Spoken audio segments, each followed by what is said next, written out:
Récemment, j'ai été mise en face d'une réalité qui m'a fait beaucoup réfléchir. Et je me suis rendu compte que la personne qui m'avait fait ce reproche avait raison. Et je trouvais ça important de le partager ici parce que il y a des éléments dont on ne se rend pas forcément compte sur notre chemin de vie, sur la manière dont on évolue, etc.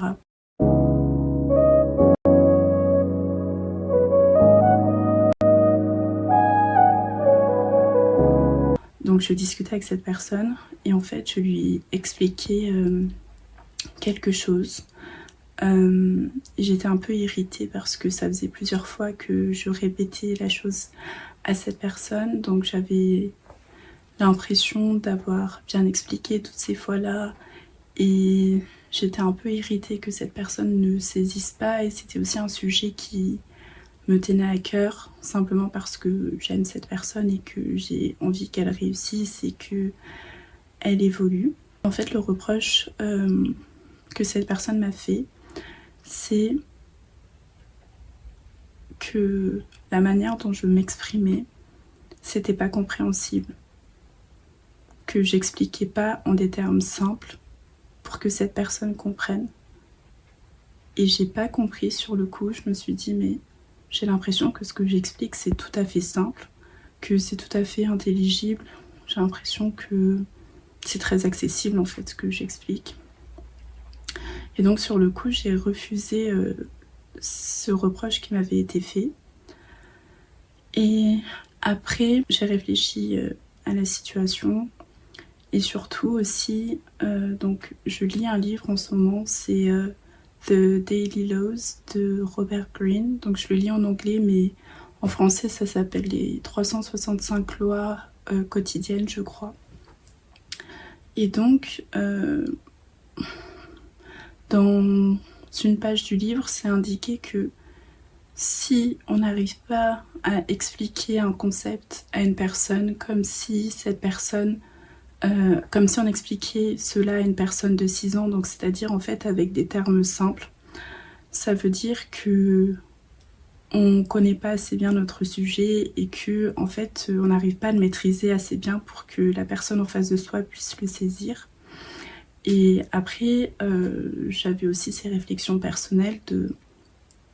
En fait, je me rends compte que je suis extrêmement privilégiée parce que j'ai eu la chance de faire des études, etc. Et d'avoir aussi un changement dans la manière dont je m'exprime, de pouvoir améliorer mon vocabulaire, de pouvoir comprendre des concepts compliqués, etc.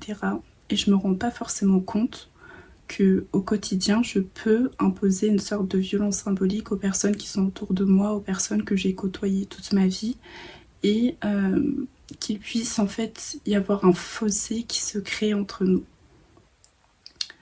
Et en fait, il y a 1 an, j'ai lu le livre de Annie Ernaux, La Place. Et dans ce livre, elle explique tout simplement comment faire des études et connaître une ascension sociale, donc économique et au niveau intellectuel, donc des connaissances acquises, etc. En fait, c'est surtout l'acquisition de toutes ces connaissances qui a contribué à créer un fossé avec son père et finalement à faire qu'avec le temps, ils ne se comprenaient plus. Et finalement, je me suis rendu compte que le reproche que cette personne m'avait adressé était tout à fait juste. Cette personne m'a indiqué que si je voulais m'exprimer à elle, alors je devrais faire un effort de simplifier mon vocabulaire parce qu'elle n'est pas en mesure de me comprendre. Et en fait, je pense que ce qu'elle m'a dit, non seulement ça nécessitait beaucoup de courage parce qu'il y a peu de personnes en fait qui admettent qu'ils peuvent ne pas comprendre ce que quelqu'un dit. Peu de personnes sont capables de sauter ce pas. Donc d'une part ça nécessite beaucoup de courage et c'est aussi un pas envers ma personne puisque ça indique que ce que je souhaite apprendre à cette personne lui est précieux, mais simplement elle ne peut pas en bénéficier en l'état actuel des choses. Je pense que je vais continuer à réfléchir, je pense que je vais continuer à lire des ouvrages parce que ça m'aide à évoluer et aussi ça m'aide à rester ancrée dans la réalité. Et ça m'aide aussi à comprendre que évoluer, c'est pas en fait que on peut évoluer tout en restant accessible aux autres et on peut évoluer tout en restant ouvert aux autres. Alors pour compléter ce que je disais précédemment, aussi donc il y a quelques années quand même, j'ai lu le livre de Michelle Obama, donc je crois qu'il s'appelle Devenir.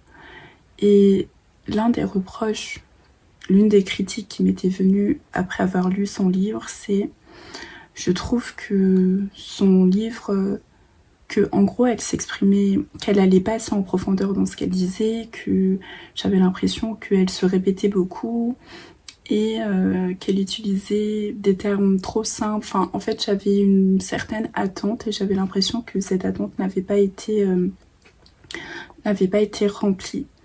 Et après, je me souviens que j'avais aussi eu des réflexions et je me suis dit, mais est-ce que tu te rends compte que la manière dont là tu réfléchis, ça signifie que tu parles d'un point de vue d'une personne qui est privilégiée dans la mesure où, en fait, la volonté de Michelle Obama, c'était quand même qu'une grande partie de personnes puissent lire son livre et la comprendre. Et je pense que c'est pour ça que son livre, il est écrit dans des termes très simples, qu'il est très compréhensible, etc. Mais moi, je m'attendais à quelque chose de plus complexe, de plus, je sais pas, quelque chose de plus complexe.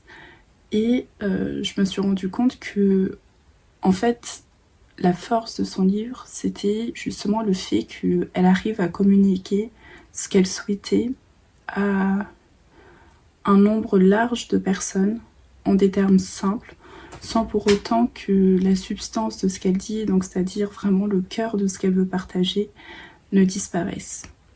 Et je pense que c'est là aussi que réside, entre guillemets, le pouvoir des personnes très communicantes, le pouvoir des personnes qui arrivent à bien s'exprimer aux autres personnes.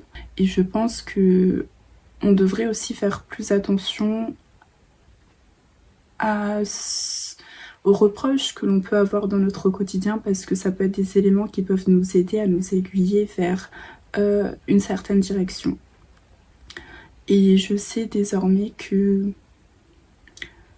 je souhaite faire des vidéos qui soient plus accessibles sans pour autant que la substance de ce que je dis ne se perde, sans perdre entre guillemets la rigueur que je m'impose. Donc voilà. Et donc c'est une vidéo un peu différente de celle que j'ai l'habitude de poster, mais bien sûr j'arrive très prochainement avec d'autres vidéos que je suis actuellement en train de préparer. Mais je me disais aussi que c'était important de partager ça parce que tout simplement je pense que pour une partie de la population, en fait, faire des études, ça se retranscrit par un fossé dans ses relations sociales avec d'autres personnes et c'est quelque chose qu'on peut avoir du mal à gérer au quotidien. Et je pense que c'est important d'en discuter.